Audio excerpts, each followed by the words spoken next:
Hello everybody, welcome back to part 2 of the advanced Procreate tutorial. In this video we're going to be diving into how to create these intricate marbling effects, adding deep and rich textures to the pattern and blooming it out so that it looks like it's an explosion of color. The point of this, trying to give this thing a little bit more life. We're trying to connect the colors, to give them all a place and a space to live and breathe in.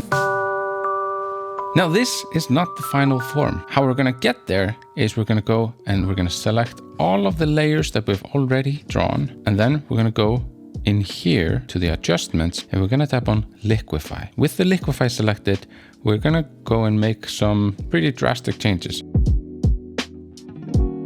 So using the edge tool, it's going to pull these pixels towards it. So as you can see here, if I draw like this, it's pulling these pixels and these pixels towards it. So we can create some really cool and interesting patterns with it. Now you might be thinking, Þorgeir, you just ruined a perfectly nice drawing there. And don't worry, we'll get back to it. We're just adding some marbling effect. You'll see in just a moment how this all comes together. But first we need to add a lot more dynamic to it.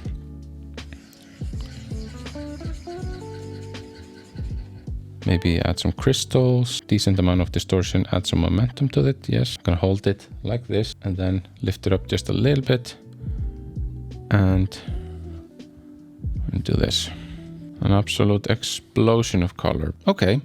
So we've completely ruined the artwork, and that's okay because we're gonna reconstruct it right now with the Reconstruct tool. And what we're gonna do is we're gonna lower the brush size a little bit down. Now we're just gonna go and think about what areas would look best in clear view. So right, all of this has been distorted and just sort of jumbled together. It's like a black hole. It just sort of swirled everything into infinity. By tapping lightly, we can start bringing this information back. So as you can see, we now have the center back in view. And if we just move very softly over this, we can start to reconstruct the artwork while maintaining some of the chaos that we just created. And sometimes chaos is good, but what's also just good is just doing this. It's a lot of fun, just seeing the whole thing emerge again. Okay, now we can take the edge tool again. You know, as you can see, like when you have lines like these, you can actually create crevices and patterns in it by using the edge tool. So you can shape it and make it look a little bit more 3D.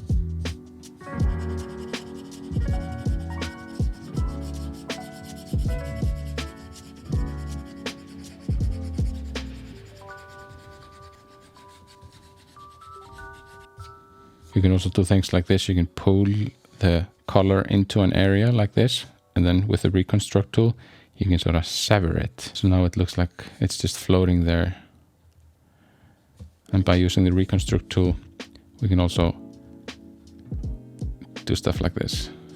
What we're basically doing is we're revealing the underlying artwork the way it was before. So if you just go to the adjustment here,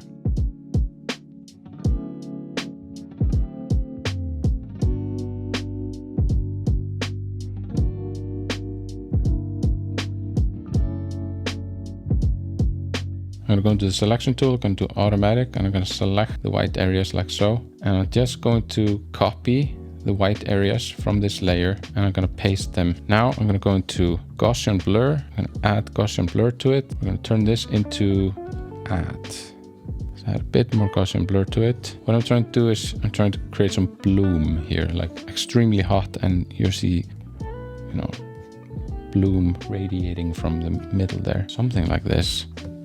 I'm gonna call it here. With that in mind, I would love to see what you make with some of the advanced workflows that you can do with Procreate. If you have a workflow, if you have something to share, please head over to the community section at artanddesign.tv and share your knowledge there. We would love to see what you make. We would love to explore some of the workflows that you do. Now, before we leave, I want to mention that I was using this screen protector here from Pen Tips and these guys right here. This is a really cool pen tip. You can see it has a metal tip on the end of it, where in combination with the detachable drawing mat, you can feel like you're drawing on paper. But the great thing is once you're done drawing, you can just take this off. If you're interested, you can check out Pen Tips in the description. Thank you so much for watching. Take care.